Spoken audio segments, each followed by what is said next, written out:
You know my Clone Wars Season 7 video? Yes. So that, when I initially uploaded that, I used the song Axel F at the very end. Oh yeah. Very end of the video, and that got copyright claimed.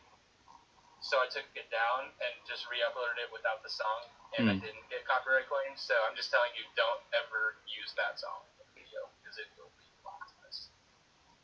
No, I try and use all like uncopyrighted music for mine, for the most part. You know, YouTube doesn't usually care. I use like a bunch of licensed music. I usually use it as background music, so I get the versions without the lyrics in them. So maybe that's what it is. I don't know. Yeah. I mean, for a lot of my stuff, when I used to do it, like, it didn't really matter to me, because obviously I only had like 100 subscribers, and, you know, I wasn't monetized anyway, so I didn't really care about the monetization part of it at that time. Yeah. But it was only when they, like, blocked my videos, I was like, oh, fuck off. Well, I'm trying to make this a whole fucking career. I can't do that. They're just going to take my money every time I work my ass off and exactly. put out a video. Yeah, I mean, for one of my... I get big enough. Sorry, go ahead. For one of my Mandalorian, like, explained videos, because they keep getting cut for copyright, but, like, there was some scenes in that like, they copyrighted and took the monetization for. So I got rid of those scenes, and then it found a new scene and blocked it on that one. It's like, wow. What the fuck? My Rise of Skywalker video, my review for the movie, I used the Cantina band music in the background, and that got it demonetized. The thing that really pissed me off was that the person who claimed that was the person who like uploaded the Cantina band music. He's not fucking John Williams. He didn't make that music. It's not his. Yeah. Yeah, because at the end of my video, it's really annoying. Yeah, at the end of my videos, I use that like sort of dubstep version of the Cantina band. That's like my outro music, but that has never got copyrighted for me. What? Do you like alter it in some way? Because if you do, then it should be fine. No, I don't. I just stick it in there at the end. Well, maybe the person who posted that just, I don't know, didn't see your videos. If they ever do, they might just report you. Yeah, probably. System's whack, it's fine. Let me just... How's your laptop coming along? It's coming on pretty well. I'm just refreshing the watch together, because it does seem to be working now. It's just, like, not playing anything. Okay. But everything else should be fine. And what I think I'm going to do is... Well, it may not work perfectly, but I may just try and keep us talking on my phone, but just, like, have my phone next to my microphone, and see if it'll work that way. We'll see. And then hopefully... I still think you... No, go ahead. Oh. I still think you sound pretty good on your phone. Like, your audio's fine. I just don't know why it's not as... Oh, hello? You still there? Sorry, everything went silent very... That's weird. It's just happening because I'm trying to do talking and watching on my phone, because otherwise I have to have it silent on my computer. Sure. Right, totally. That's alright. I just want to watch this fucking Zen guy with his man bun explain Star Wars. Yeah, I've now got it almost up and running. Perfect. It's just going round and round and round, but I can see the video. Well, this has been a great stream. We've been going for nearly an hour and haven't done anything. I'm going to try and get something. I'm going to try and put some earbuds underneath my headphones, see if I can listen to both at the same time and not ruin the recording. That's not a bad idea. So, are we live right now? We are about to go live. I'm going to do it in a moment. Okay, cool. Hopefully when this thing, like, comes up. Of course, right. Just because we've talked about a lot of things then. Yeah. Oh shit. And here's... Woohoo! We are back in business. Right. Stream. Okay, we are live. Again. Oh, I should have told you I have stage fright, so. Hey,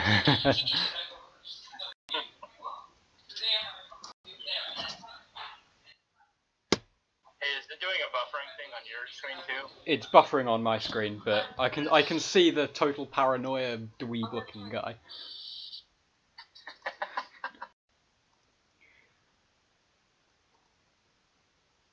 Ooh, what's happening to Aaron? His ring's gone red. You right there, buddy? Hello? Huh? I guess we lost Aaron. I guess so. Well, I guess it's just you and me, pal.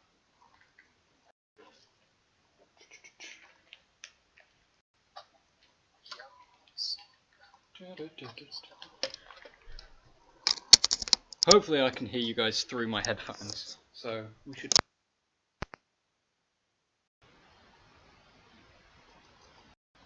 God damn it, it's buffering again. Beautiful. Oh. Is it not playing for you? Oh, it started playing. It is playing fine.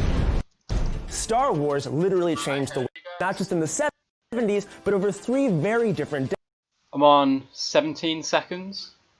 Same. Luke is making a very great power pose. Oh, man, some of the power poses in A New Hope are fantastic. Look at that, over in the left corner there. That looks like the, fucking Walt Disney symbol. Oh, on the camera. Yeah, it does, actually. It's Mickey was foreshadowing. behind it the whole time. The mouse was always there. Oh, shit. We've been new. Quick question, if I play this, does it come through on my mic? No? but over 3 very different. There. Once and for all. On the eve of The Last Jedi, I want to talk about a major breakthrough from. It is. I hear it, yeah. There's just some noise in my background, so I'm just muted at the moment. Just checking. Are we recording right now? We are recording right now. Ah, right. I'll just be muted for a bit then. Alright, Wear that's your fine. headphones for the video and just, like, listen to us without headphones. Yeah. Yeah, I think you're gonna have to do that. That's what I'm doing. Oh, I think actually no. I think it's OBS is still recording my voice, even though I've only got headphones plugged in. So that's fine. We're all good, hopefully. Awesome. Right. I think everything's good. Okay, so yeah, the first part of this video is actually not too bad. It's kind of interesting, actually. But it's only when we get about 4 minutes in it gets like shit.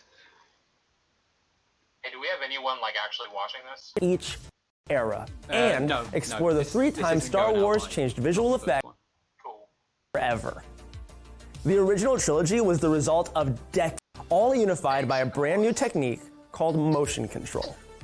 You guys on the bit about motion? Individually, we've seen the effects used in Star Wars before. Now, there wasn't anything groundbreaking about the puppets, masks, and costumes of A New Hope, and matte work and miniatures have been a part of cinema since the days of King Kong. But the advent of motion control brought everything together into a dynamic new package that was a radical shift from the status quo.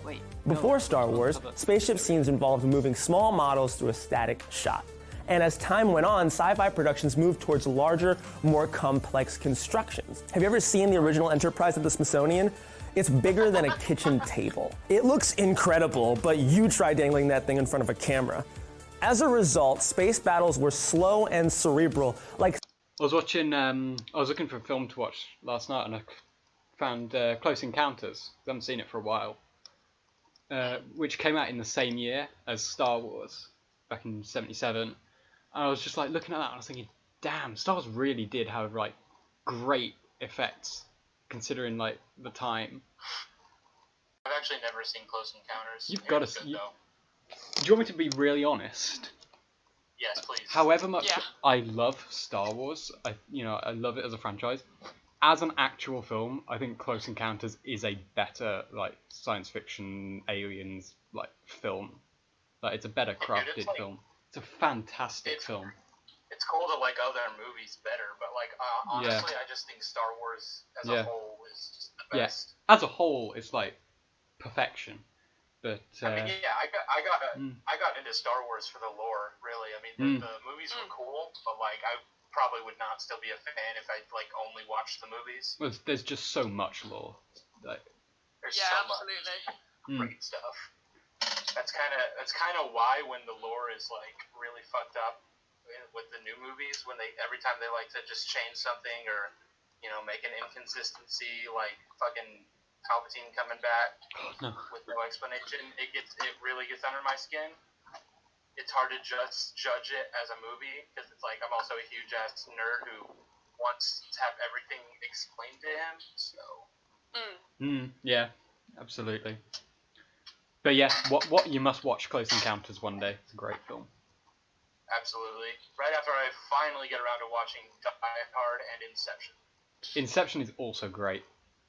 It's an amazing film. And Die Hard. Die Hard 1 is obviously always the best. I don't think I've even seen the other ones, but... Everyone tells me the rest of them are like not even that good, so... No.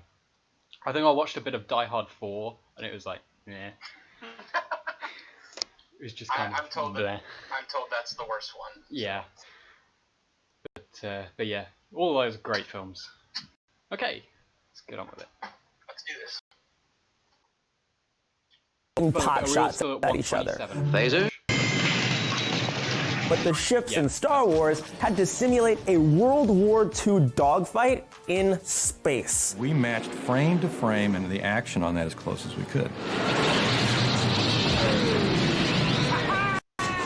So John Dykstra and the team at ILM flipped the entire equation around. Instead of moving the ships in front of the camera or rear projecting a starfield behind a giant replica, they used small, relatively static models in front of a blue screen and swung the... They do this for The Mandalorian as well. Yeah, actually. Yeah. I heard that was like a revolutionary thing they were doing. Yeah, I'm really glad they went back because I'm going to be honest, the ships in that and like the flight scenes, they look fantastic. Yeah. But basically everything in The Mandalorian looks fantastic. It really does. It's incredible to me how like they can just make everything look so good. Even Baby Yoda, I think. I know the puppet for that is like incredible. I'm like, are you sure that's a puppet? That looks like an actual thing that exists. Yeah, I know. I didn't believe it was a puppet to begin with. It looked so good. Yeah, I thought they CGI'd it, but yeah, same. Just looking at all the people behind it because I was watching the behind the scenes things on Disney Plus and just seeing how many people went into just moving one little puppet. But in the end, it looks so good. Yeah, they really pulled that off. It was incredible. And their new stuff with this sort of like LED screen stuff with the that they project behind all the actors. Like that's really fucking cool. Yeah. Like they don't even need to like go out and do the sets. They can just do it all like there. But they say it's better than green screen because obviously you can see what they would project onto essentially the green screen. So you feels like you're there more. So that's pretty revolutionary. Absolutely. Okay, on with the video. Yes. It's not too long, so. Round them to simulate flight and action. Using the gigantic computers of the 70s, ILM's Dijkstraflex system was able to control every axis of movement on the camera, hence the term control. More importantly, the program behavior could be repeated over and over again with absolute precision, each identical take for a different element, with scenes like the trench run involving up to 8 different passes. The camera had to swing around each fighter in front of a blue screen, then repeat the same motion with the starfield, explosions, and... Who's the dude who did the original Godzilla movies? Who did like all the stop motion work on them? From the 50s? Yeah. Shit. I've no idea. Well, basically, like, he was like George Lucas's hero. Yeah. Like he was the George Lucas, like, how everyone nowadays looks up to George Lucas because he's like a model of what makes great filmmaking.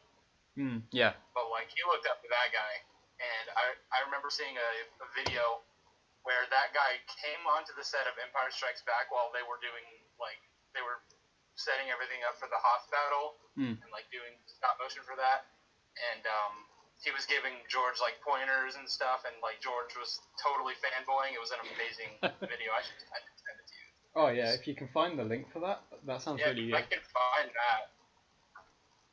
I'm Also, sorry, I just wanted to say that because this just reminds me of that a lot. Oh yeah, yeah. It's crazy how much stop motion is still used today. Like in The Mandalorian, in a number of scenes they've used it. Yeah, that's really good. I love it. Love a bit of stop motion. What they should do is just explosions, and footage of the giant Death Star surface model they built in the parking lot. I was gonna say, but they should. I was gonna joke. They should just build like actual giant AT-AT walkers and just walk them around the fucking Hollywood studios. Sorry, it was a shitty joke. Let's just move on. Just checking. Are you guys at 2:43? Yep. Yeah, great. Okie dokie. Explosions, and footage of the giant Death Star surface model. Then, every plate was combined into an optical printer to create the final shot. It was a lot of work, but it's light years beyond what came before it. Dykstra and ILM didn't invent the concept of motion control. After all, it was used in 2001: A Space Odyssey years before. But their refinement of the process was actually revolutionary. It earned them a well-deserved Oscar and made every sci-fi movie that came before it look like an Apple Newton next to an iPad. I'm actually like motion control, pretty much control. Almost everything that this guy's saying at the moment for this whole part of the video. He goes on to start shitting on the prequels, right? Yeah, definitely. But not only that, he like smashes the prequels for like using too much CGI, and then praises like the sequels for being restrained and not using like practical effects and using only CGI. It's like, oh, okay. We're gonna have some fun. I mean, Puppet Yoda in The Last Jedi gave me nightmares. So. Yeah, was it actually the same puppet from Empire? Was he? I don't know. I get the feeling he probably was. Like when I was watching it in theaters, I was thinking that looks like the fucking puppet from Phantom Menace that everyone shat on for several years. I don't know what it was about the Last Jedi version. It just, I think it might have been partly. Yeah. He looked high as fuck. He wasn't transparent either. I think that was a big thing. Yeah. So it looks like to keep it like the original trilogy, they did use a puppet, but they didn't use the original one, so they completely remade it. They remade it, but it's just, it doesn't look as good. I will check that. Yeah, you don't have to, but like it just like Frank Oz is a really good puppet master. I mean, obviously. Oh, I just can't imagine him ever seeing that atrocity and going, "Yeah, that looks good. Let's put it on film." No, it doesn't look like he was used at all in the puppet. Yeah, not surprised. Not a surprise. Also, can we just say how blue that Luke looked in Rise of Skywalker and what the fuck? In terms of Force Ghosts. It's funny how, like, you know how, like, The Last Jedi and Rise of Skywalker are these two movies, like, playing this weird fucking mind game tug-of-war thing the entire time? Like, the Force Ghosts don't even, like, look consistent with each other. Let alone... They both look different from, like, the original trilogy, but they both, like, don't look the same. Yoda looks way too physically there. He looks too opaque. Like, actually there with, like, a blue glow around him, and then Luke looks like he's like a fucking hologram, basically. Yeah, exactly. I mean, like in the originals from like the 1980s, they looked good, you know, and now they just look awful. I don't really think they look good, but I mean, for the times. For the times, I think they look fantastic, and even now, I think they still look pretty good. My favorite part of Return of the Jedi is when the ghost gets tired and sits down on a log. Oh, what video was that from? that was from somebody. I saw it as a meme. I don't remember that was on a video. Yeah, that was definitely in somebody's video about the original trilogy, and I can't remember what it was, but yeah. Right, okay, I think he's about to get into the prequels now, so let's enjoy this dumpster fire of a video. Yeah. Motion control spread like wildfire, and I'm better at it with every single Star Wars movie. If you thought the trench run was impressive, can you imagine what it took to pull off Han's chase through the asteroid belt? And just when it seemed like motion control couldn't get any better, the CG revolution at the turn of the millennium changed everything. Speaking of which, 22 years after A New Hope, George Lucas returned to the galaxy far, far away for 3 polarizing prequels. Yep, obligatory Jar Jar stepping in poo to... Yeah, I was gonna say, you know that he's gonna fucking say a bunch of shit about the prequels when he shows Jar Jar stepping in shit. Yeah. They use the same fucking joke, every single one of them. Exactly, they can't think of anything new to criticize about these films. It's just like, the same yeah, old thing. that was a dumbass moment. I didn't like it. No. I didn't like it as a kid. I was like, what the fuck was that? But like, that's the only clip you can use to like. So why this is a bad film? This and what the fuck? Use a different clip. That's all I'm saying. Yeah, exactly. Use an actually bad clip.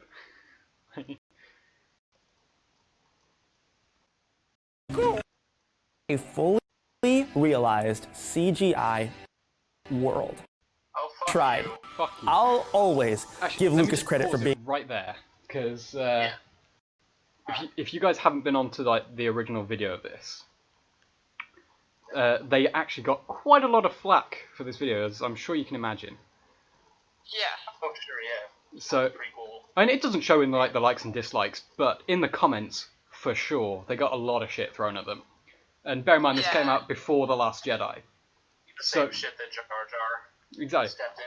So, after this video came out, they clearly had to sort of like, almost like try and retcon what they said, and sort of like try and twist it.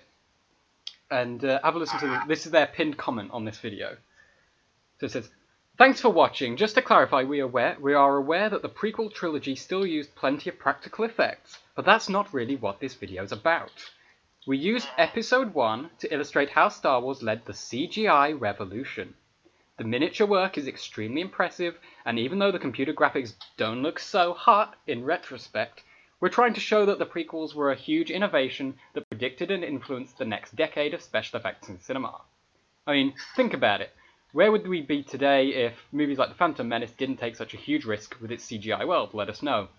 And the whole thing about the prequels is that it's not a CGI world. And people in the comments have just been like lambasting them, basically saying like, there's basically no CGI for any of the like the scenes in The Phantom Menace. Have you seen the pod racing set? Like every audience member in the stands of that, in the wide shots, is just a fucking toothpick. Yeah, it's like a Q-tip, isn't it? Yeah, a toothpick or a Q-tip. I can't remember. Whatever. But yeah. Took the time to build all of these miniature sets. The Naboo miniature looks absolutely incredible. Utapau, or however you pronounce it, was literally just like a giant cylinder that they built out That's of right, yeah. paper mache, I think. Exactly. They just like panned a camera down inside of that just to make it look like you were going into like that hole that Obi-Wan goes into. I mean, when you're watching the prequels, like with Utapau and like Mustafar and all of these really cool looking planets, you just think there's no way they could have done any of that practically. And then you look at all the behind the scenes, you're like, wow. Oh shit. Also, we were talking about both Cosmonaut Variety Hour and Quarter Crew earlier. Yeah.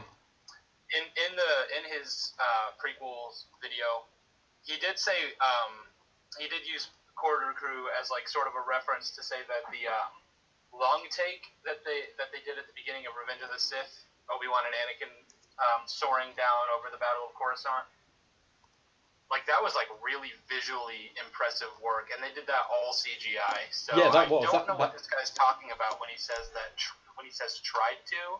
Exactly. Like they didn't fucking kill it. No, that was incredible.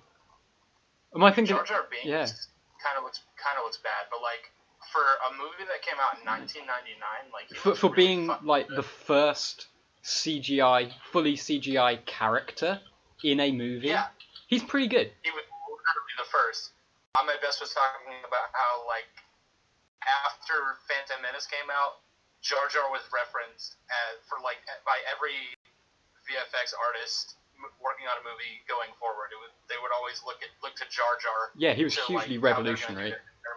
For sure. I want to talk about fucking Try 2. Okay. Oh, fuck off, this guy. I'll always give Lucas credit for being an innovator. He's explored the possibilities of new filmmaking tech. Special effects are just a tool, a means of telling a story. A special effect without a story is a pretty boring thing. He's Ooh, how pertinent that is to the sequels. Yeah. J.J. Abrams, like, visuals and spectacles come first, story comes second. Yeah. I was reading an article about The Force Awakens when it came out. I think it was from 2015, this article. And it was talking about the effects, and like pretty much all of the aliens that you see in it, even the ones that you think are CG, pretty much all of them are practical and animatronic, and they look really good. And they sort of like when The Force Awakens was coming out, they were like, oh, this is going back to how Star Wars used to be, practical effects, forget the prequels and all the CGI, we're doing it all practically again. They've got like their little BB-8 roll-along puppet thing and all of this. Do you know how many CGI scenes were used in The Force Awakens? Probably more than Attack of the Clones, I imagine. 2,100. And to put that into perspective, the visual effects scenes in The Phantom Menace was only about like 1,800. My God. And then, that one. I'm sorry. Go ahead. And then take this into account. How many miniatures do you think they built for The Force Awakens? Like that could be ships, sets, anything. 1,000. 0. Not a single one. Wow. Genuinely. Not a single one. Genuinely. Not even the Falcon. Wow. No, the Falcon was like mostly a build, but like the scene where they have to run towards the Falcon after the quad jumper gets exploded. Most of that Falcon is still CGI. Wow. There's that one scene where they arrive on Takodana and Rey's like, I didn't know there was this much green in the whole galaxy. Yes. Yeah. The actual behind the scenes video of that is like way funnier because she's literally just looking out at a green screen. That's pretty funny. And it's hilarious to me because Takodana does look pretty good, I think. But I'll tell you why Takodana looks working on this movie and he did Takodana. He would have built a set. He would have made it. Oh yeah. Real. Yeah. I mean, I'll tell you why, like, the castle and the lake and all that looks great, is because they filmed it in the Lake District here in Britain. And I walked around, like, where they filmed Takodana. And it does look like that, and it does look really good. But it's like, when you actually get up close to the castle, it just doesn't look right. Yeah. I wish they'd filmed something down here in Texas. Oh. I did go to the Red Forest in California where they did most of the indoor scenes. I've never been. These trees are so fucking tall. I went to one of the forests where they also filmed the end of scene in England, where they filmed the where they filmed the speeders. Yeah. And there was the tree there that the one that one of the speeders crashes into. Sure. Yeah. That tree's still there. And Are there it's still scorch just like marks? a stump. It's still just a stump. Wow. That's pretty cool. That is pretty cool. Yeah. I always wanted to go to Skelling Michael Island. Is that what it's called? Skelling Michael Island? In Ireland, yeah. Yeah. For Act 2. I've always wanted to vacation there. The place looks really great. I've always wanted to go there. I'd feel there'd be a lot of tourists now, though. Yeah. Now that it's been in Star Wars. If I was stupid rich, I'd rent out the entire island for a weekend. No one else is allowed there except for me and whoever I invite. You guys can come. You're cool. My dad went or well, not on holiday, but he went sort of like traveling to like South America and Mexico and stuff. So, and you know, Yavin, on Yavin 4, the temples that are the rebel base. Yeah. The Masafi temples. Yeah. Yeah. He went there to see all them. Like, he said that was incredible. Yeah, it must be. And they actually look like that. Yeah, they all look like that. I mean, not the Rogue One's version, but like in the original trilogy, they haven't done anything to them. They look the same. So cool. I'll tell you where I've always wanted to go. I've always wanted to go to Seville to go and see, you know, the sort of palisade and the palace on Naboo, where Anakin and Padme walk around. You know where I've always wanted to go? I hate the heat, but I want to go to Tunisia and stay at the Lars homestead. You know, it's like a hotel. Oh yeah, they turned it into a hotel, didn't they? Yeah, that'd be cool. It's a hotel now, wow. Yeah. It was already a hotel, I think, and they rented it for the movie. Yeah, that's right. Wow. I would love to stay there. That'd be so cool. I think I saw something fairly recently about the fact that although it's now a hotel, it barely gets any visitors for some reason. I don't know why. It did say in the video, and I can't remember. Wait, seriously? Yeah, I would imagine like everyone would be there. I think it's because like it's in Tunisia and it's in a fairly sort of like war-torn part of Tunisia, so like the tour guides and stuff don't like taking anybody near there because of terrorism and stuff. Yeah, I mean, I wouldn't want to go But there. that's kind of like sad in a way. I think more people should go. I've kind of always wanted to jump into that giant pit that Baru's talking to Luke from. Oh yeah. Oh yeah. Just see if I'd like not break my legs. Oh. Right. Yeah, we should probably get on with this. We're about halfway through. We're connected about halfway through. Yeah. We've only been going for what, an hour and a half, nearly 2 hours now. Yeah, you know. Yeah. Let's try and get this done before like 1 o'clock. Let's get through this. He said he waited so long to make the prequels because technology hadn't caught up to his. Given the results, he could have left it in the oven for a little longer. No, go back. That shot that he just showed. The shot he used didn't even look that bad. And the shot that he used, are you talking about the one with the AATs on the planes? Yeah. Yeah, all of that was practical. Yeah, I know. And he's like, It didn't look Wow. bad. he's like, oh no, it looked terrible. Like, the effects hadn't caught up to his vision yet, and yet he's using like physical tanks on grass. You know, it's like what? He should be like picking scenes that are like very obviously CGI. Exactly. I mean, like some of the characters in the pod race can look a bit off. But like other than that, most of the stuff in the Phantom Menace looks pretty damn good. Yeah, like what's funny to me is that most of the shots I can think of from any of the prequel films that have to be CGI because they're like in space or like they're like a planetary establishing shot. They all look really good. Yeah. Yeah. I mean, I think they. Like when I start. Yeah. Oh, go ahead. When I start Attack of the Clones, every time it pans down from the opening crawl to the shot of Coruscant, as the ship is flying under the planet, kind of. Yeah. I always think, oh my god, that looks amazing. It looks so good. Yeah. I think. So you were gonna say something? Yeah. I think they said that the only fully CGI scene, apart from like a couple of like spacing. I mean, like physical sets that are CGI. Yeah. Was the droid factory in Attack of the Clones. Like 100%. Shut me down. Machines making machines. Machines making machines. But yeah, apparently, apart from like the actors, everything in that is CGI, and like even like when Jango Fett comes down, he is CGI. But seriously? Yeah, I know. I didn't even notice that. That's how decent it is. Yeah, it looks great. It looks great. Never have been, but no.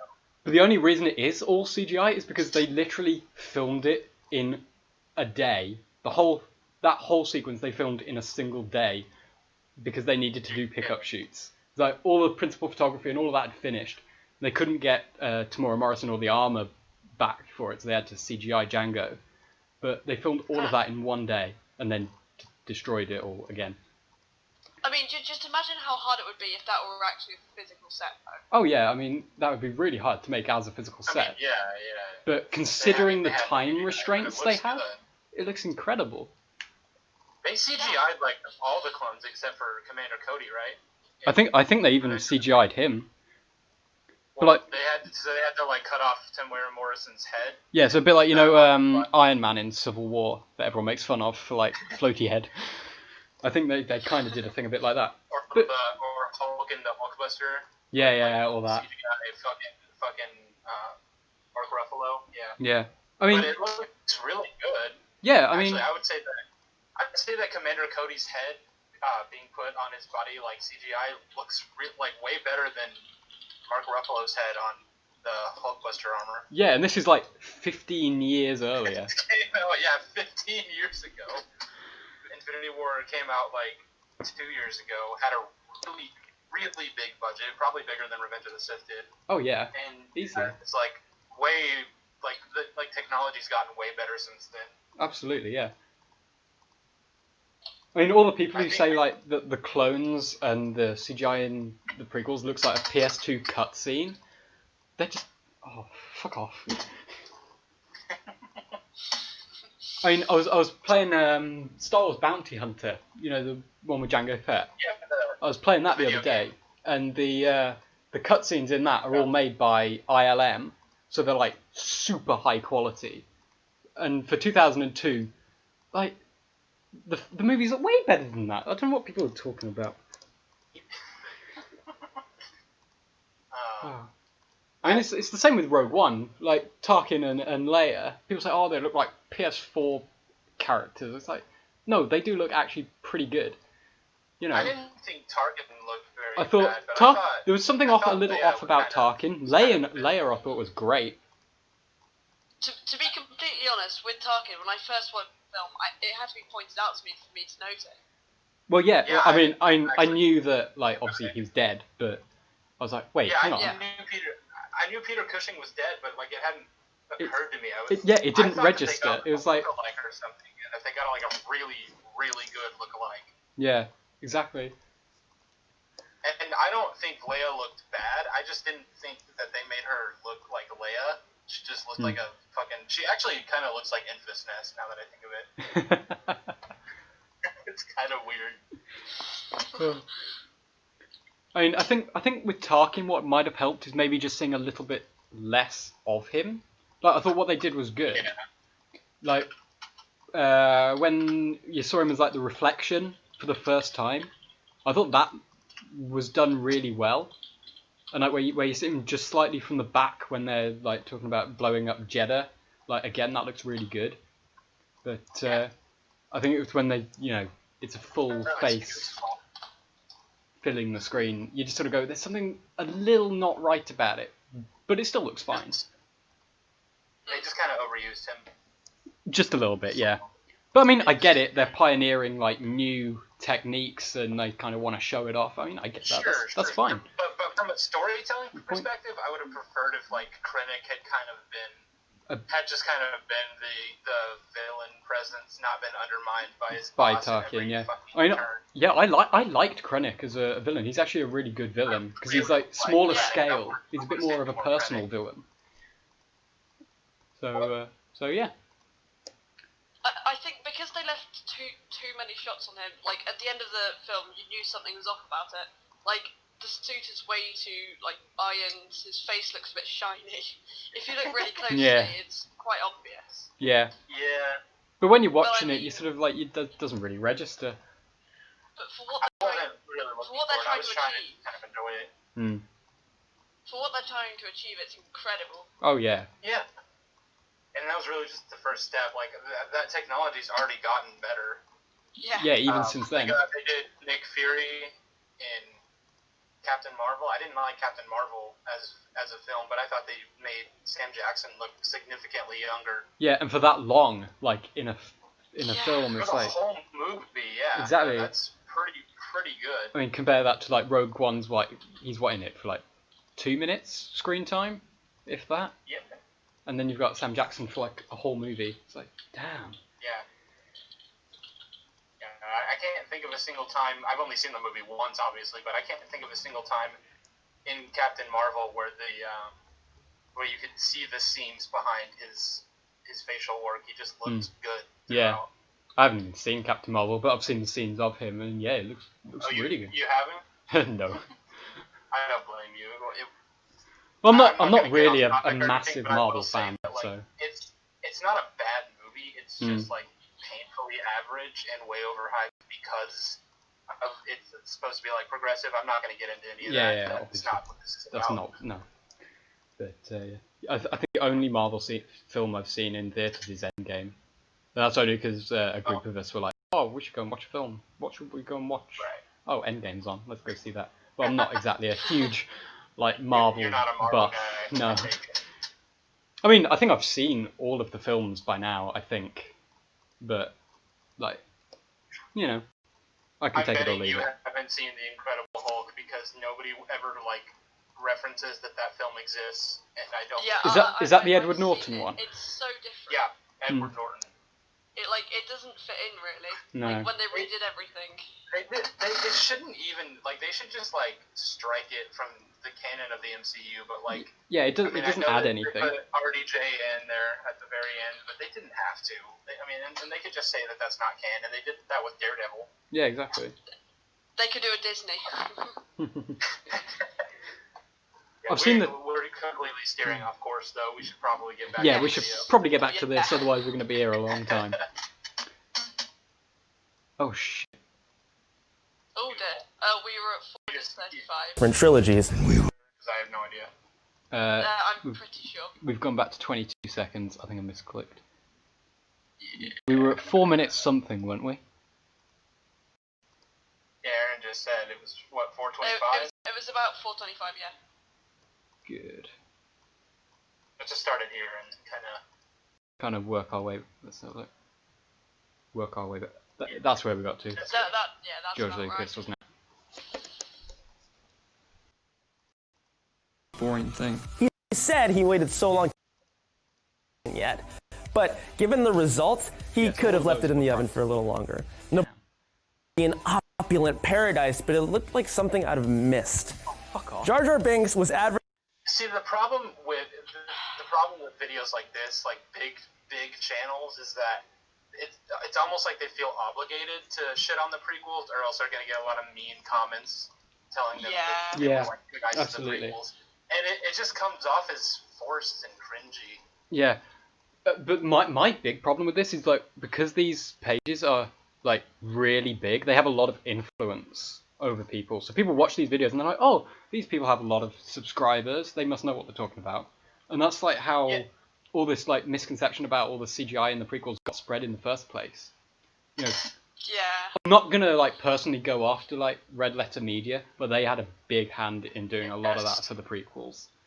You know, a lot of people watched those reviews and were heavily influenced.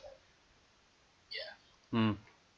But goddamn, saying that practical model is a shitty video game. It doesn't even look that bad.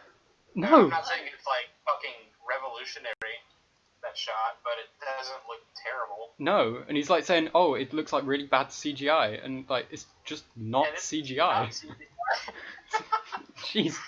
I kind of want to show this guy a stop motion animation of a Lego video and just tell him that it's CGI and see if he believes me. Show him the Lego movie.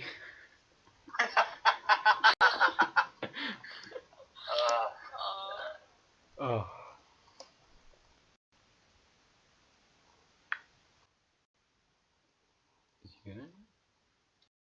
as the first walking, talking CG film star Jar Jar Binks. Are you kidding me? Jar Jar never really seems like he's from all the conversations aimed a foot above his head. The actors clearly weren't used to he says that about I'm sorry.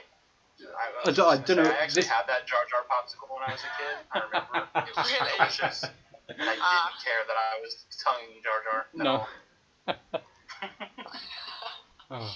I don't get what he's saying about the dialogue going like a foot above his head. He's like wearing Jar Jar's head in the position it's supposed to be, so that they can talk to it. So it's not like they're fucking talking to nothing. No, exactly. What? Also, Watto in the Phantom Menace. What a sexy boy. He actually, looks really good. And I'm pretty sure he was CGI. I don't think they even gave him like a model. Character. Oh yeah. What's this? And why would they be? At least It's great. Whatever. Just checking, are you guys on 458? Yes. Yeah. You got Jar Jar. I mean, just look at that shot. He doesn't look bad. He doesn't look like he's not there. He looks fine. It looks like, I mean... It might look a little the bit shot shiny. He said that he doesn't look like he's part of the scene. Kind of. I saw where he was coming from, because Jar Jar didn't really look painted into the background, but this scene that he's showing. Like he's there. Yeah, I mean, there's obviously some scenes where like the model's like slightly lower poly and he doesn't look as integrated. But this scene, like, if you're gonna pick a scene to prove your point, don't pick this scene. Like, there's so many worse versions of Jar Jar in the Phantom Menace that aren't as good. But... Pretty much any Tatooine scene, Jar Jar doesn't look great because he's basically the same color as the sand. Yeah, exactly. Yeah, like just pick one of those and use that. But I mean, imagine if they had gone ahead with the model they were originally going to use when he was all green. Oh yeah, I heard about that. I have no idea what you're talking about, but I'm going to look that up later. Yeah, I'm pretty sure that he was originally supposed to be green. I need this now. Ugh. Let's get back to him.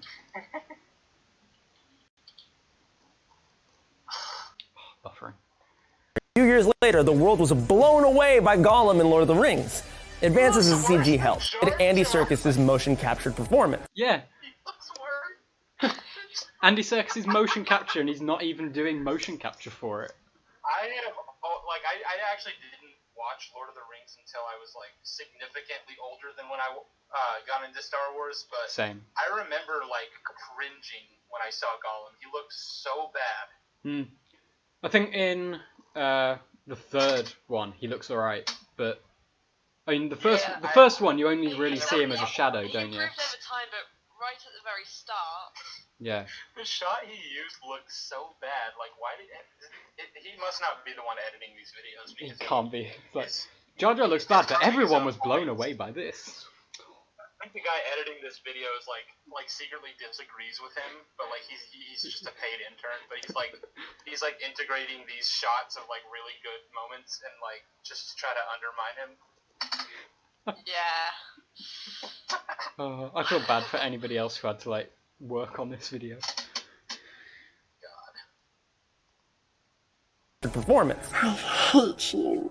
I mean, Andy Serkis' performance, I will say, is But it wouldn't have been possible without a certain flatulent Gungan. Excuse me. The Phantom Menace looks rough today. Phantom Menace That looks looks rough good. today. He says The that. editor seriously disagrees with him. He's trying to undermine his points. Exactly. I mean, Yeah.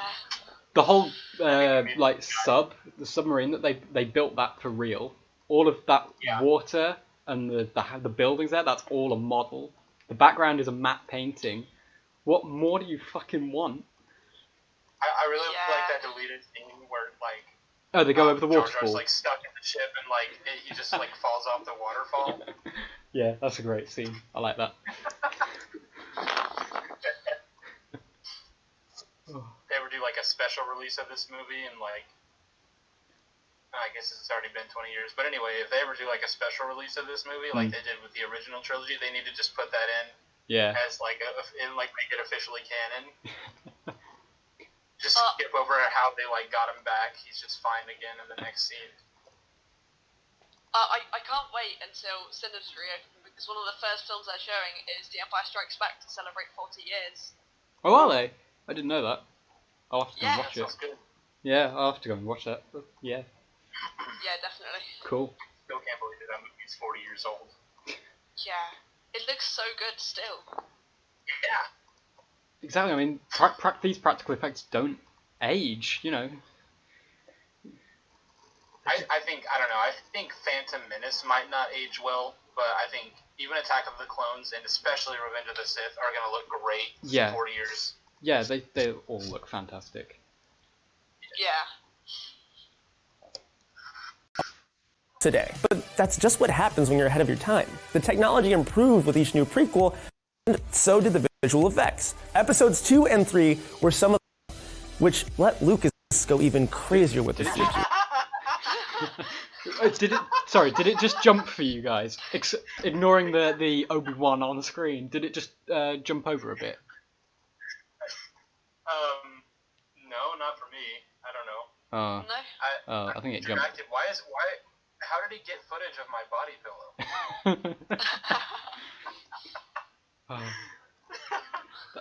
So I want to play that bit again. I want to see Obi-Wan's face again.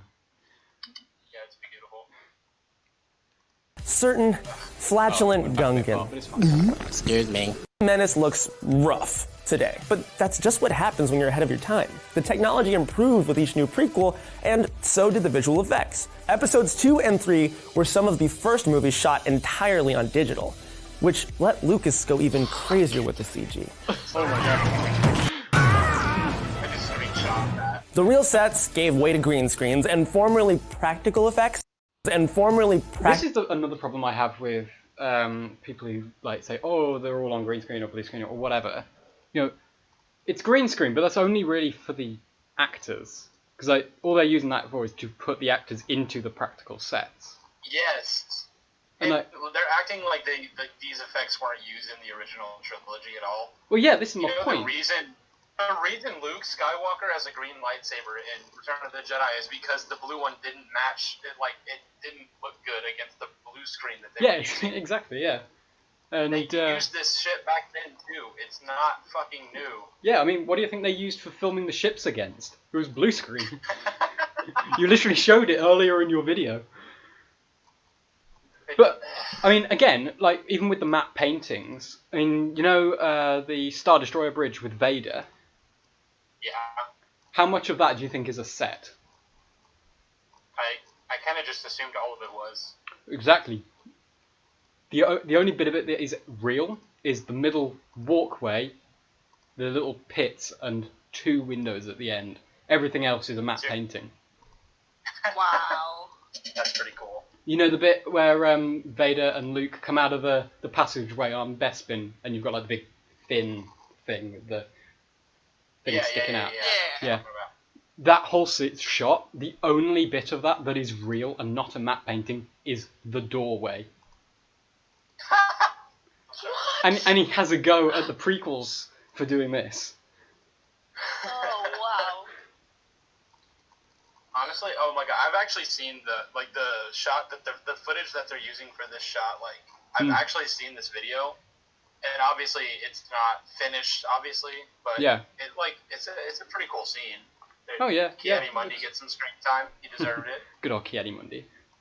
Didn't go out the way. Over there, on the right. Yeah. There's Mundi actually gets speaking lines. Yeah. There's a really good video.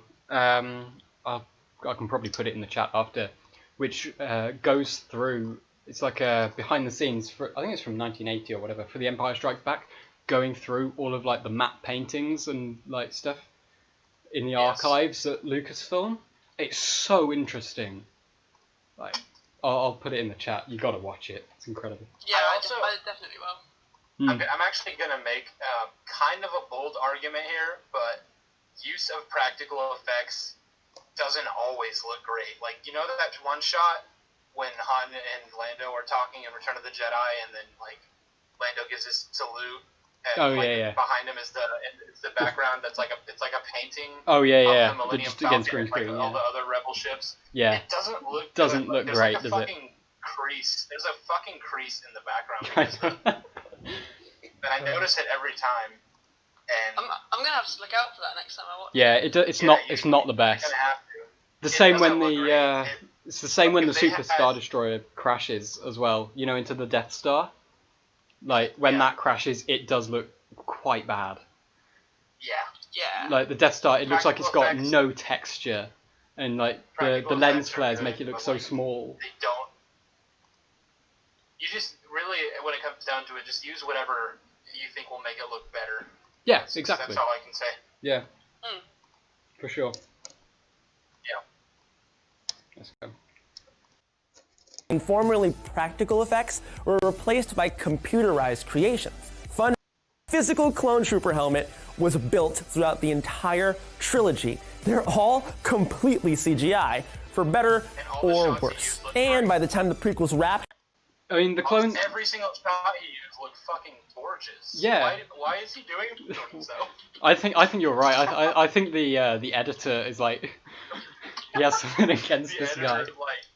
The editor had a really rough childhood growing up, but he always had these 3 movies. They were the only things that helped him escape his harsh reality.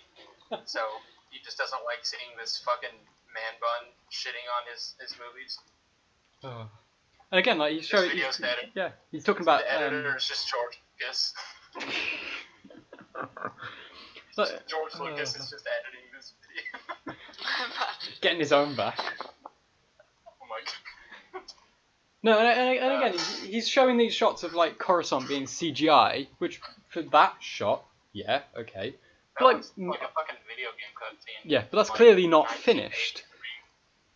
And like a lot of the shots that they did use for it again was like sets. They were practical and miniatures and matte paintings. You know. He shows these versions and then he shows the finished versions, and the finished versions look good. Yeah. What is this guy doing? Maybe we're not VFX specialists. Maybe we don't get to say what looks good or bad. I don't know. Yeah. I mean, to be fair, when I watched that Corridor Crew thing, even they said the effects do look pretty good. So I'm gonna take their word for it over this man bun guy.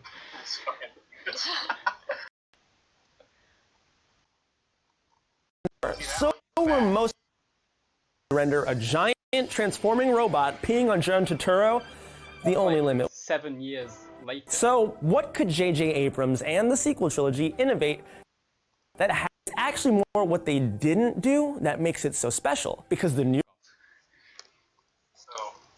So it's what they didn't do that revolutionized the industry. They didn't progress forward technologically. This guy's logic is actually starting to hurt my brain. I personally really enjoy The Force Awakens, and I think it, like, as a movie, is better than Rogue One. That's just my opinion. Yeah, I actually came out of Rogue One kind of disappointed, but I don't really talk about that because absolutely nobody agrees with me anyway. but visually, Rogue One looks way better than The Force Awakens. Oh, absolutely. I totally agree. And absolutely, yeah. And that's because they didn't limit themselves to practical effects to try to fucking, chill out to the common denominator that thinks the prequels are all bad. Yeah. They just used what worked, and that's why it looks better. Yeah. Well, and again, this is my thing. For The Force Awakens, they were like, we're going back to practical effects, and they didn't use any. Yeah, I mean, and they didn't though. But even where they did limit themselves, it didn't make it better. No, it just sort of made it. Oh, this is a film. It's nothing special. Majority.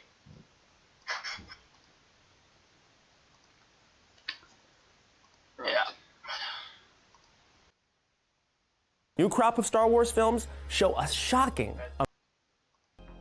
Here's the thing. J.J. Abrams could have easily plopped some actors in front of a green screen, sat back in his comfy director's chair, and squeezed out a soulless Star Wars sequel stuffed with CG. And that is exactly what J.J. Abrams did. Yeah. That's literally precisely what he did. That's exactly what he did. Maz Kanata is, she looks terrible. And I said that even back when I watched Force Awakens. In theaters for the first time. I don't know how much of that was practical or CGI. I think it was all CG. I just remember looking at that and thinking, my God, she looks like shit. Yeah. Oh, I agree. Was Maz Kanata CGI? Yeah, she was, definitely. I've seen all the behind the scenes of it. Yeah, because they did face motion capture for it, and it's all CG. Yeah. She looks a little bit better in Rise of Skywalker. I don't know. Yeah, because in The Rise of Skywalker, she was an animatronic rather than a CGI character. Yeah, Wait. you're right. I remember hearing that actually. First of all, I forgot she was in Rise of Skywalker. Second of all, wait, did they actually use an animatronic one? Yeah, they did. No, I didn't know that. So it was a puppet with an animatronic inside of it that gave them the ability to move it. It's similar to how they did Baby Yoda, because Baby Yoda was 99% animatronic on the inside. Yeah. Cool. Fair enough. Cool beans. But yeah, I just like the fact that he's saying all of this about the prequels, and yet it's all about the sequels. And while it can't be applied to the Phantom Menace, it actually can be applied to the Force Awakens, and yet he's criticizing Phantom Menace for it. It's comedy gold. This video is backwards. I wonder what he thought of The Last Jedi, because this obviously came out before that. I wonder what he thought of that, and Rise of Skywalker. I wonder if he thought they were still good. I mean, if you like fucking epilepsy and blue, oh god, I'm sure Rise of Skywalker's your movie. Exegol as a set piece looked so fucking ugly. Like, dude, you can't oh see what's going on. Like when we started, when the movie started, when I was watching Rise of Skywalker with my brother, and Kylo Ren found Palpatine and he was walking through Exegol, I seriously remember like thinking, I don't even have epilepsy, and I still felt like I was gonna go into like some kind of fucking seizure. Same. I wasn't even watching it in the cinema. All the lightning strikes and the shitty the fucking grinding screeches that were made every time the lightning struck for some reason. It made me feel sick. I felt like I was in a fucking party, like at some party where like no one else was there except for a decrepit old guy and emo kid, and they were like the only ones left, the only ones who actually showed up to the lame ass party thrown by the freshman who's never had any friends. I don't even know where I'm going with this. And the point is, it looked terrible. Yeah. Yeah. For sure. Definitely not pulling from real life experiences. With CGI, but instead, he looked back to the practical, pretty worn down charm. No, he didn't dust off the old Dykstraflex and shoot a bunch of models. It's a sincere effort to use as many real-world physical effects as possible. When you see them on the set running out of those transport vehicles, it's... From gorgeous sets to That looks so bad. But Kylo Ren's lightsaber literally looked like a toy in that shot they were just showing. Yeah. Yeah. I mean, he said CGI to fix it up a little bit, but like he's saying, they're good because they didn't use CGI. Well, of course they use CGI for some things, like exactly that. Lightsabers, they would look terrible if they were just a plastic toy. Yeah, I feel like if they just like went to Walmart and bought like not even like a lightsaber, like one of those knockoff ones you see in the Star Wars aisle that are like, they call them like fucking laser space swords because they don't want to get copyright struck by Disney. Yeah. They just buy a couple of those and like hand them to each actor and just go fight. And This might be a bit of an unpopular opinion. I don't know, but I think the lightsabers look really bad in the sequels. Like they've got no color to them. They look really weak. I think Kylo Ren's lightsaber looks really good. I think Kylo's is the only. I'm just a sucker for like unique designs. I like the kind of curvy, wavy thing the blade's doing because the crystal's broken or whatever. I think it looks good. That one looks good. Rey's lightsaber in particular, like there's no vibrant color to it. It's just like really bland. Anakin's lightsaber. You know what I mean? Yes, Anakin's lightsaber. Skywalker. Can't believe I called it Rey's lightsaber. Oh fuck. I'm a toxic fake fan. I'm sorry. Who was the one who built the lightsaber? Yeah, fair enough. Like Obi-Wan used Qui-Gon's lightsaber for years after he defeated Darth Maul. It was never his lightsaber. Well, yeah, exactly. Fucking hell. Just tired of people. It's just General Grievous's fine addition to his collection. It's General Grievous's because he added it. Like everything about Anakin, like everything he has and everything he's accomplished, they just like keep trying to give to Rey, and I don't know, that just really pisses me off. Oh yeah, because Rey's totally the chosen one. Yeah, Anakin didn't kill Palpatine. Rey did it. I guess Rey's the chosen now. I think in some scenes, like, you know, on Starkiller Base when they're fighting and it's dark around them, I think the lightsaber looks good there, but... It looks good there scenes in the dark, but... I don't know, like, in The Last Jedi, you know, when she's, like, doing her swingy training stuff, like, it looks bad there. And again, on Persana in Rise of Skywalker, it just looks like bleached out, I think is the way I would describe it. Yeah, I kind of get what you're saying.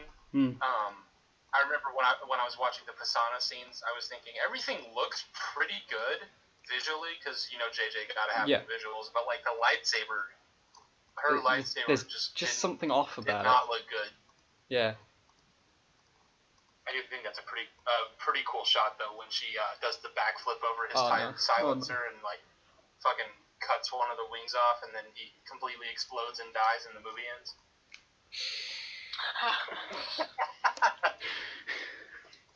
God damn it. I think on especially the desert scenes the lightsaber looks particularly weak. Yeah. Compared to the background. Well, isn't it because they are using... the scene is, the worse it looks, I'm sorry. Isn't it because they were using like a kind of a practical lightsaber? Like they were, you know, like the Force FX ones. They were using something kind of like that, weren't they? And then doing a bit of CGI on top. I just don't think that was the way to go. I think one thing that they could have done better as well is I think a lot of them really overused. Like at some points, you know, as you said in Ray's training, there were so many unnecessary sounds that happened there. Oh god, don't get me started on that. Not to get too off topic, but did anyone else think the Darksaber looked kind of really weird in The Mandalorian?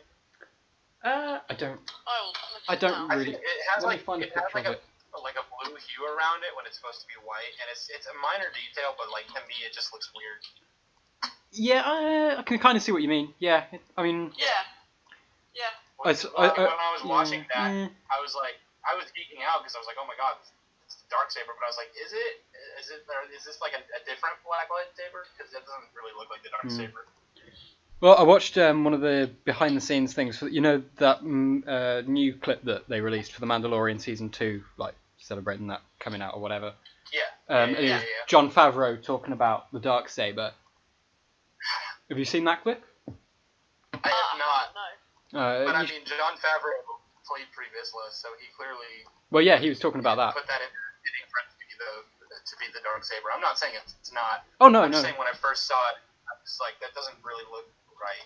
Yeah, well, what he was saying was that what they tried to do with the Darksaber was around the edges, like they had a black saber, and they put, you know, that reflective tape that they used to like for the originals that sort of made it glow. Yeah. They tried doing that with the Darksaber, but I just don't think it really worked. Yeah. You guys just blag for a second. I'm gonna have to go and get a charger for my phone because I'm nearly out of juice and I won't be able to record. Okay. See, speaking of which, what's my phone at? Put it on the charger like before, almost full. Pretty cool. Yeah, I just have mine on a portable charger. Yeah. Well, I'm jealous, but that's fine. I just keep looking at fucking Uncarplet's face in this shot that we paused on. Oh, wow. It looks really bad. What the fuck? I mean, there is the argument of, were they trying to make him look really bad? But, I mean, that could just be literally an excuse. I think he looks fine in Force Awakens, but just like, they had to render him a little bit with CGI probably to make him look better. Is this Uncarplet? Is this Uncarplet that we're talking about? Yeah. Yeah. We were talking just about how Uncarplet looks really shitty in this shot here. Like, I think he looks fine in Force Awakens, but they probably had to like CGI him a little bit. Yeah, they did. There's a sort of thing like, talking about it. Double-edged sword. Like you want to use practical effects, but in like today's modern cinema, where everyone's using these new visuals, and you know. This is a thing of the past, and like it looked fine then when you didn't have anything better to work with, but you have something now. Yeah, you can sort of like improve little bits that need improving. You're selling your soul to Satan because you used a green screen. Yeah, I mean, I've never seen the problem of green screen. It's just another tool, you know. Yeah. Right, let's carry on with this. We haven't got too much left, I don't think. We're pretty far in. So let's see how much restraint the sequels used. Your effort to use as many real-world physical effects.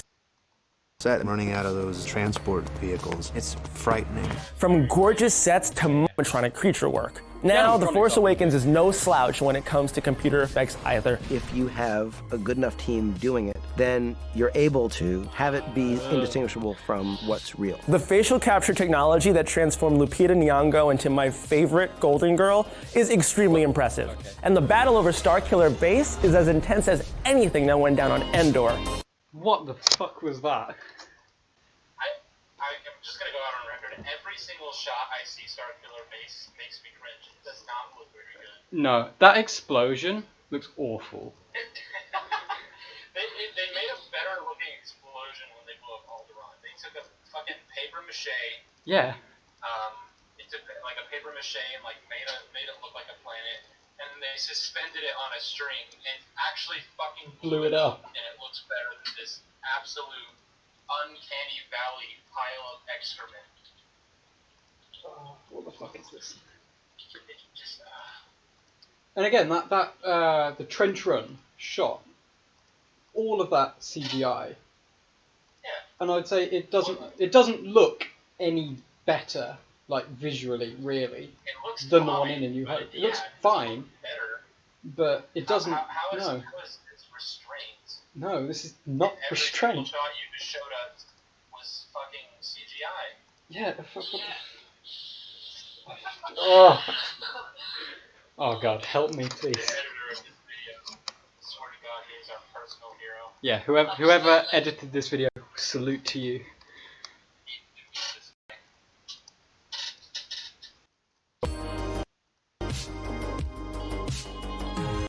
Either. Even a Star Wars story like Rogue One managed to bring actors back from the dead with lifelike computer recreations. Charming.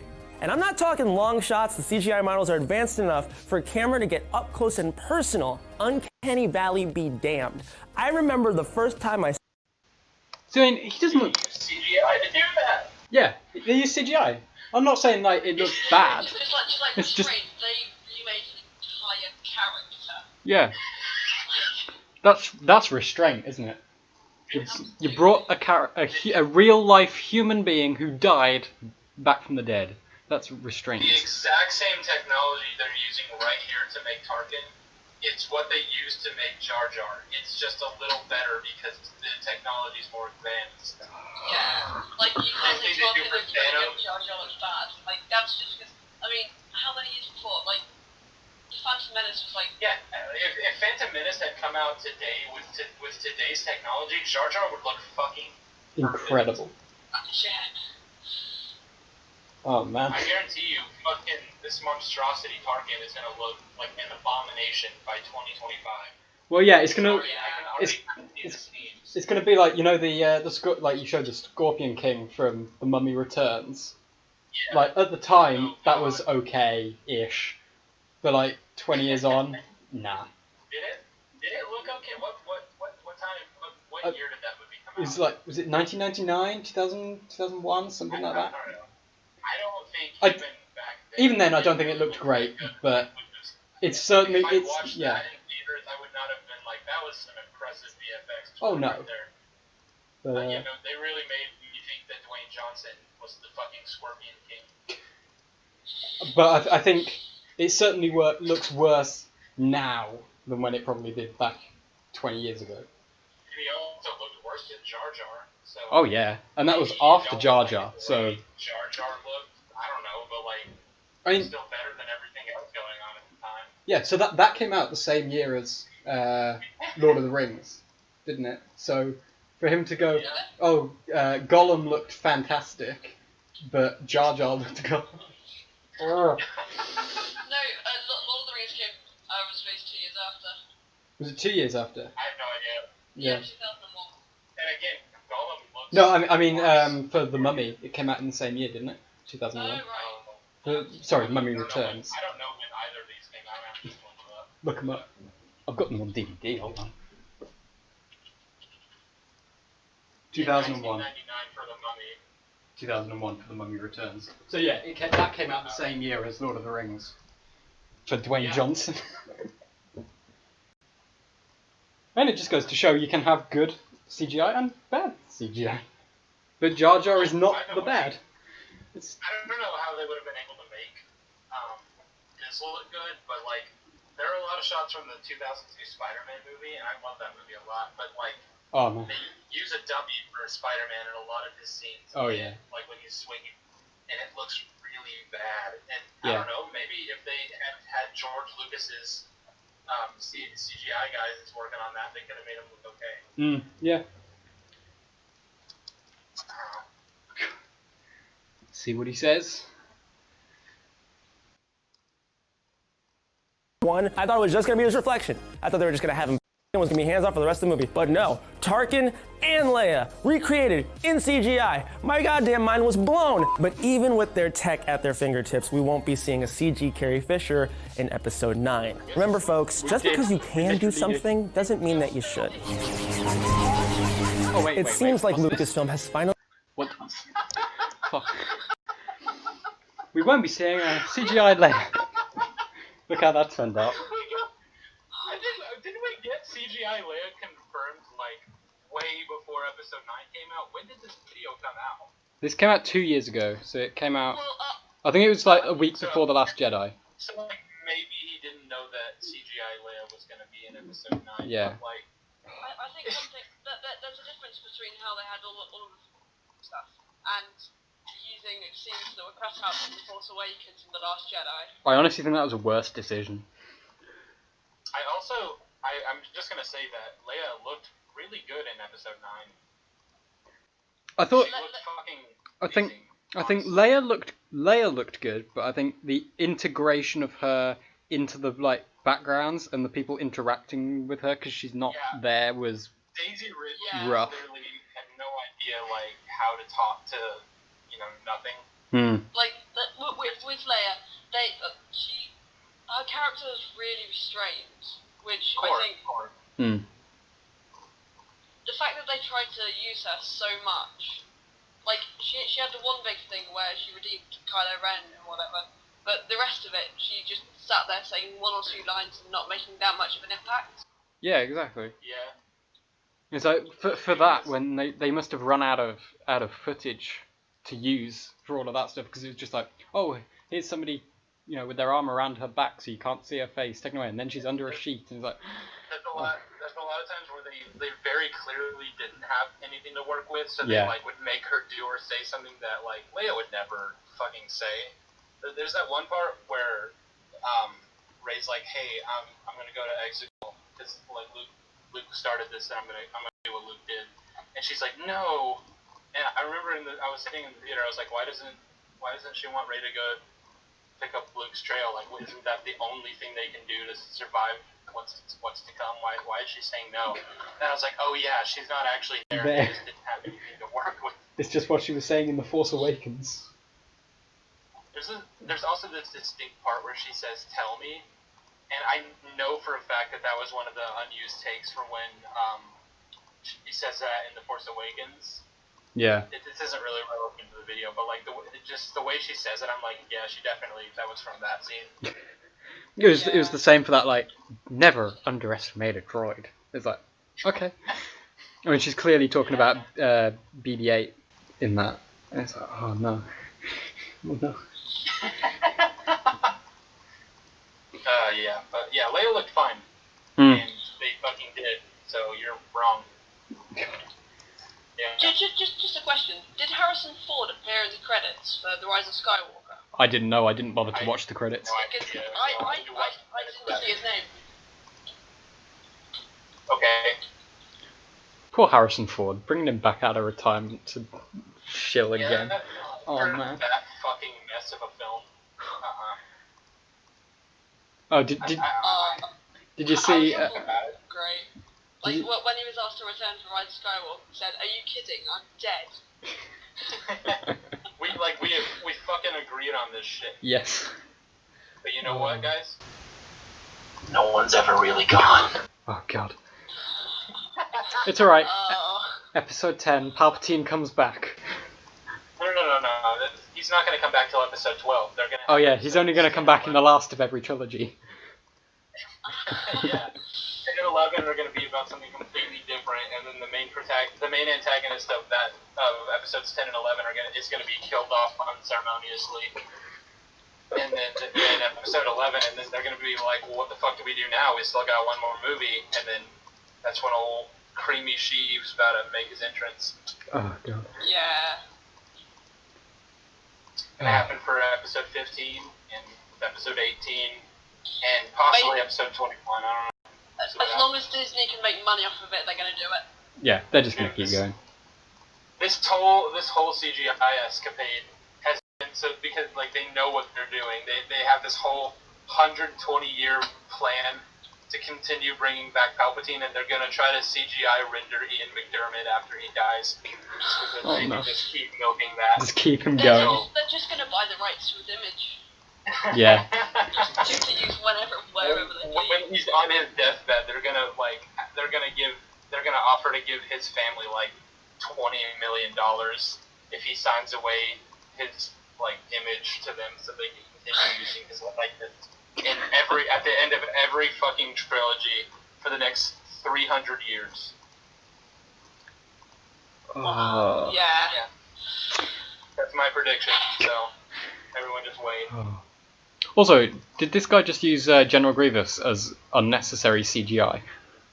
Yep. I want to watch that again. He doesn't even explain it, does he? Remember, folks, just because you can do something doesn't mean that you should.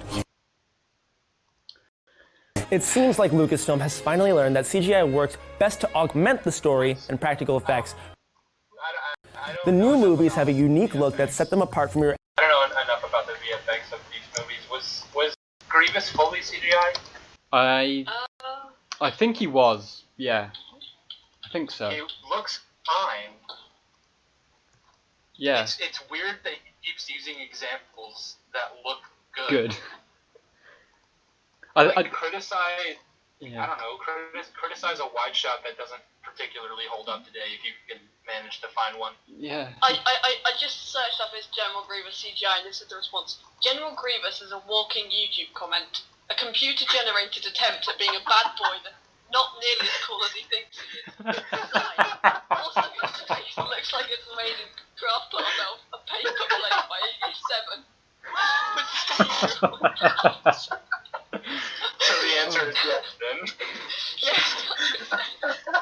Oh, God. Grievous is the type of person who comments wannabe friends under YouTube videos. Oh my goodness. I've had those. Oh, no. Alright, let's finish this absolute dog shit video. I want to go to bed. This has been quite fun. Yeah, I'm having a lot of fun. Look that set them apart from your average Transformers, creating a visual experience worthy of the Star Wars saga. And now, other prestigious sci-fi films like Blade Runner 2049 are following suit with elaborate miniatures and gorgeous... So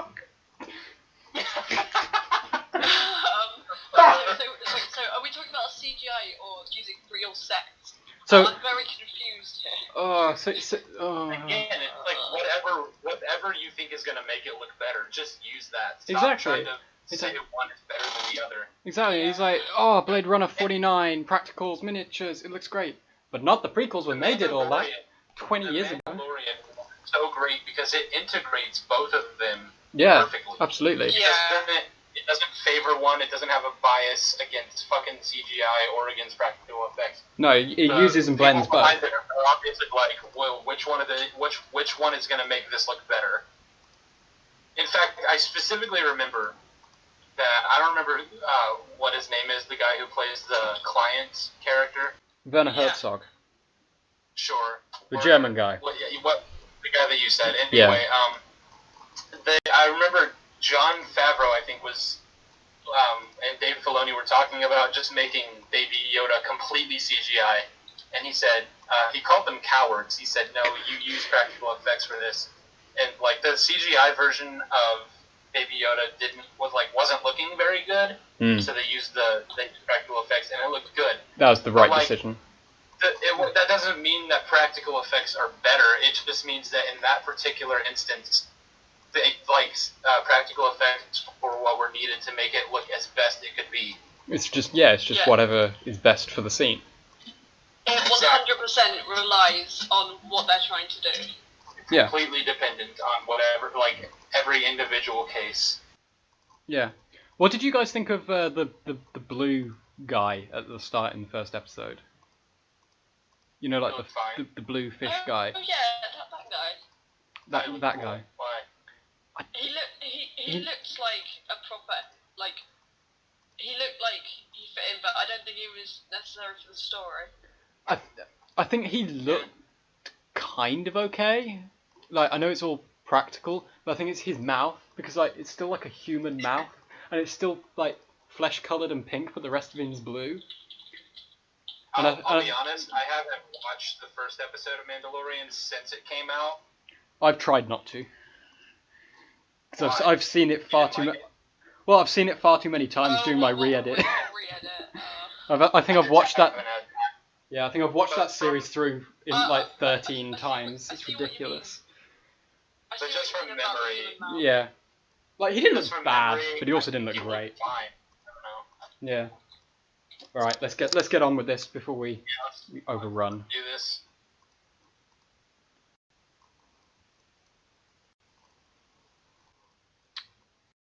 Innovation in visual effects. A New Hope brought excitement and action back into sci-fi space battles. You're all clear, kid. Now let's blow this thing and go home. The prequels ushered in the digital era. Jar Jar Binks, thank you for that. My turtle. Yeah, thanks. And The Force Awakens has jump-started a physical effects renaissance. Star Wars changed the way blockbuster movies are made. And with no end in sight for the franchise, our best look into the future of filmmaking comes from a long time ago in a galaxy far, far away. Hey everyone, thanks so much for watching. Star Wars is one of our favorite franchises here, and I want to know what you like about Star Wars. Tell me two. The prequels and their special effects. Spam the prequels in the comments. I love the prequels, and I love how much CGI they use. My favorite thing about Star Wars. Well, that was a very insightful video, for sure. I learned a lot. Now you can see the caliber of the videos that we are going to be responding to on this podcast. Oh my god, I honestly hope they just get stupider from here, because I had a lot of fun. Yeah, well, I can't wait. The one we've got planned for episode 2 is a screen rant one, I think, so... Yes. Ooh. That's exactly the noise you want. Ooh. Very much looking forward to laughing my ass off. Oh man. That's just not a good video. Yeah, well, can't expect... This guy looks like somebody I work with, which I think is what specifically annoys me, because that guy is like really cool, but this guy just sullies his image. Fuck him. This was fun. It was. I enjoyed this. I haven't had this much fun in a long time, actually. Yeah. I haven't laughed this much. Yeah. I mean, you can watch a video where somebody says something dumb, but like if you're not watching it with other people, it's nowhere near as funny. You know, basically didn't happen. Or you just make a video about it because you're lonely and you have no friends. Yeah. Way to engorge my like existential crisis there. That's okay. Yeah. Always here to help out a friend. Yeah, so I don't know when episode 2 will be sorted for, because I've got a lot of stuff coming up, but I had some free time for this stream. So I don't know when I'll be getting you guys on next, and whether we'll be getting other people on, or what. We definitely need to coordinate, because I'm kind of always... Yeah, I know, it's really early for you. You need to go and have a nap. Oh, dude, I'm always up this late. If the sun's not up before I go to bed, then I ain't doing something right. The sun is up. The sun has come up. Righty-ho. Well, before we go, if you guys want to sort of say, I don't know, like, give yourselves a bit of a promotion, like say who you are, what you do, where people can find you. I'm sure most of my followers will enjoy it, so I don't know which of you wants to go first. You go first. Go on. All right. Yep. I'm Sheev Talks. You can. I'm just gonna plug my YouTube channel. Yeah. Just look up Sheev Talks. It is good. I post. I basically mostly post video essays. Mostly about Star Wars, and my voice is cracking out, so I'm gonna go to bed now. Go get some sleep, man. Yeah, just do. A lot of fun. And I'm under Mr. Palpameme. You can find me on Instagram, and I post all things from memes to facts to reviews. I think you'll find it fun. Okay, and yeah, both of you guys, your channels and pages will be linked in the description of this video when I finally upload it. So Wonderful. Yes. Yeah. After the fun rendering time. Oh, that'll take about a week. Don't worry. So yeah. Okay. Well, it's been good hanging out with you guys. Yeah. I think we've had fun. I've enjoyed it a lot. I definitely want to do some more of these. Yes, absolutely. Yes. Please. Cool. Right. Okay. Alright. I should go get some lunch. Yeah. Me too. I will see you guys another time. Right. Bye. Bye. Adios.